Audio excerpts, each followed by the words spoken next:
নমস্কার সবাইকে, সুমেধা রান্নাঘরের আরও একটা ভিডিওতে সবাইকে স্বাগত জানাই। আশা করি সবাই ভালো আছেন।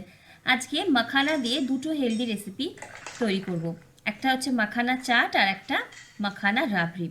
মাখানা আমরা এখন সবাই জানি খুব হেলদি একটা খাবার, যেটা ছোটো থেকে বড় সবারই ডায়েটে রাখতে বলছে। প্রচুর পরিমাণে প্রোটিন থাকে, অ্যান্টিঅক্সিডেন্ট থাকে, যা আমাদের স্বাস্থ্যের জন্য, ওয়েট ম্যানেজমেন্টে, এনার্জি লেভেল বুস্ট করার জন্য কিন্তু খুব উপকারী। তো সবার প্রথমে আমি এখানে বড় বাটির 1 বাটি মাখানা নিয়েছি, আর কড়াইতে শুকনো খোলাতে নাড়াচাড়া করে নেব যতক্ষণ না মুচমুচে হয়। একদম ফ্লেমটাকে লোতে রেখে শুকনো খোলায় নাড়াচাড়া করব। হাত দিয়ে ধরে দেখবেন বেশ ভেঙে যাচ্ছে। গরম থাকলেও এটা হাত দিয়ে খুব সহজেই ধরা যাবে। যখন দেখবেন এরকম গুঁড়ো গুঁড়ো হয়ে যাচ্ছে, হাফ চা চামচ পরিমাণে ঘি দেব, আর দিয়ে আর 2 থেকে 3 মিনিট মতো কড়াইতেই ঘিয়ের সাথে একটু নাড়াচাড়া করে নেব। তাহলে মাখানাতে বেশ সুন্দর একটা ঘিয়ের ফ্লেভার চলে আসবে।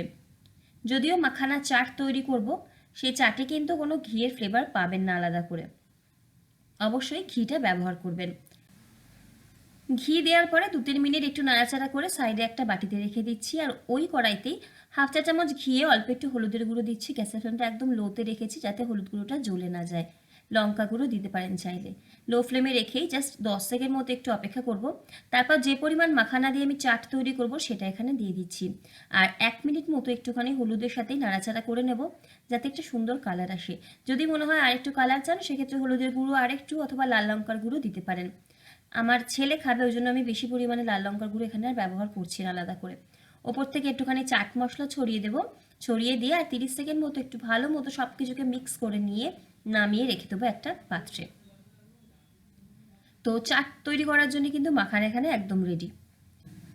মাখানা রাবড়ির জন্য আমি একটা ছোট প্যান নিয়ে নিয়েছি, তার মধ্যে এখানে 2 কাপ পরিমাণে দেবো লিকুইড দুধ, আগে থেকে জাল করে রাখা দুধ। চাইলে ফুল ফ্যাট দুধও করতে পারেন, আমি আজকে টোন্ড মিল্কই করছি। দুধটা যেহেতু আগে থেকে জাল করে রাখা, একটু উষ্ণ হলে 2 টেবিল চামচ মতো এখানে দিয়ে দিচ্ছি গুঁড়ো দুধ। যারা ডায়েটে আছেন বা ওয়েট লস প্রসেসে আছেন, তারা যদি রাবড়িটা খেতে চান, গুঁড়ো দুধটা দেওয়ার দরকার নেই। তো এখানে গুঁড়ো দুধটা ভালো মতো দুধের সাথে মিশিয়ে দিচ্ছি, আর দুধটাকে একটু ঘন করে নেব। যদি 2 কাপ দুধ নিই, ঘন করে 1.5 কাপ মতো করে নেব। আর এদিকে যে শুকনো খোলায় রোস্ট করা মাখানাটা ছিল, যেটুকু রাবড়ির জন্য তৈরি করব, সেটা মিক্সির মধ্যে নিয়ে, জারের মধ্যে নিয়ে এরকম একটু হালকা দানা দানা করে গুঁড়ো করেছি। আর যেহেতু আমি চিনি বা গুড় ব্যবহার করব না, আমি ওই মিক্সির জারের মধ্যেই কিছু কিশমিশ নিয়েছি ভেজানো, একটুখানি জল দিয়ে একটা পেস্ট করব। কিশমিশের বদলে চাইলে খেজুরও দিতে পারেন। এদিকে দুধটা কিন্তু বেশ ঘন হয়ে গেছে, এখানে 1 চিমটি কেশর দিচ্ছি, এটা অপশনাল, চাইলে দিতে পারেন। 2টো ছোট এলাচ এখানে ফাটিয়ে দিয়ে দিচ্ছি, যদি এলাচের গুঁড়ো থাকে সেটাও দিতে পারেন। গ্যাসের ফ্লেমটা একদম লোতে রেখে গুঁড়ো করে নেওয়া মাখানাটা দিচ্ছি। মাখানাটা কিন্তু খুব বেশি গুঁড়ো করার দরকার নেই, গোটা গোটা থাকলে কটা অসুবিধা নেই, একদম নরম হয়ে যাবে। একদম লো ফ্লেমে রেখে ভালো মতো সমস্ত কিছু, মানে মাখানাটা নরম হওয়া অবধি আমাদের কিন্তু এই দুধটার মধ্যেই একটুখানি রান্না করে নিতে হবে। যখন দেখবেন যে দুধটা বেশ ঘন হয়ে গেছে আর মাখানাগুলো বেশ নরম হয়ে গেছে, হাত দিয়ে অথবা চামচ দিয়ে একটু ধরলেই বুঝতে পারবেন যে বেশ নরম হয়ে এসেছে। সেই সময় গ্যাসের ফ্লেমটাকে একদম লোতে করে কিশমিশটা মিশিয়ে গ্যাসের ফ্লেমটা বন্ধ করে দেবেন। অনেক সময় হয় কিশমিশ বা খেজুর এমন কিছু থাকলেও যাতে দুধটা কেটে যাওয়ার সম্ভাবনা থাকে, সেক্ষেত্রে দুধটা গ্যাসের ফ্লেমটাকে বন্ধ করে দিয়ে মিক্স করে নেবেন। দেখবেন তৈরি হয়ে যাবে আমাদের মাখানা রাবড়ি। নামানোর আগে চাইলে আর 1/4 চা চামচ পরিমাণে ঘিয়ের ব্যবহার করতে পারেন। তো এখানে মাখানা রাবড়ি তৈরি হয়ে গেল। যদি মনে হয় চিনি বা গুড় দিয়ে করবেন, সেক্ষেত্রে মাখানাগুলো সেদ্ধ হওয়ার পরে চিনি বা গুড় আমরা যেমন পায়েসে মিশিয়ে নিয়ে নামিয়ে নিলেই হবে। ওপর থেকে একটু কিশমিশ আর কেশর ছড়িয়ে পরিবেশন করব। আর এদিকে মাখানা চাটের জন্য কিছুটা আমি বাদাম শুকনো খোলায় নাড়াচাড়া করে নিলাম যতক্ষণ না বাদামগুলো মুচমুচে হচ্ছে। কিছু কাঁচা লঙ্কা, পেঁয়াজ, টমেটো এখানে কুচি করে নিচ্ছি চাটের জন্য, চাইলে ধনেপাতা কুচি দিতে পারেন। আর বাদামগুলো যখন বেশ ঠান্ডা হয়ে যাবে, তখন হাত দিয়ে যতটা পারবো খোসা আমি এভাবে ছাড়িয়ে নিচ্ছি। এবারে বাদামগুলো দিয়ে দিচ্ছি আমাদের রোস্টেড মাখানার মধ্যে।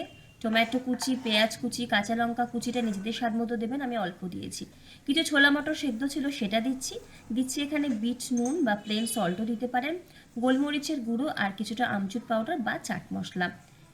আর দিচ্ছি আরও চটপাটা করার জন্য হাফ পাতিলেবুর রস। এবার জাস্ট ফাইনাল মিক্স করে নেব। ধনেপাতা কুচি চাইলে দিতে পারেন, আমার কাছে ছিল না তাই আমি দিইনি।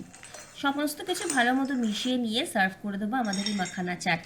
ওপর থেকে আমি একটু চানাচুর ছড়াচ্ছি। বাচ্চারা সবসময় হেলদি পছন্দ করে তা নয়, একটু দৃষ্টিনন্দনের জন্য একটু চানাচুর মাঝে মাঝে ভুজিয়া যে কোনো চাটের উপর দিয়ে ছড়িয়ে দিলে হেলদি চাটটাও কিন্তু বাচ্চারা খেয়েও নেয়, তো হেলদিও হলো, টেস্টিও হলো।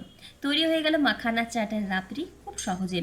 অবশ্যই একদিন বাড়িতে তৈরি করবেন, তবে হ্যাঁ, মাখানাটা রোস্ট করার সাথে সাথে, মানে চাটটা তৈরি করার সাথে সাথেই চেষ্টা করবেন সার্ভ করার। তাহলে ঝটপট একদিন বাড়িতে তৈরি করুন এই মাখানা চাটের রাবড়ি, আর আমাকে জানান কেমন লাগলো। ভিডিও ভালো লাগলে লাইক, কমেন্ট, শেয়ার, সাবস্ক্রাইব করে পাশে থাকবেন। আজ এই অবধি, দেখা হচ্ছে পরের ভিডিওতে।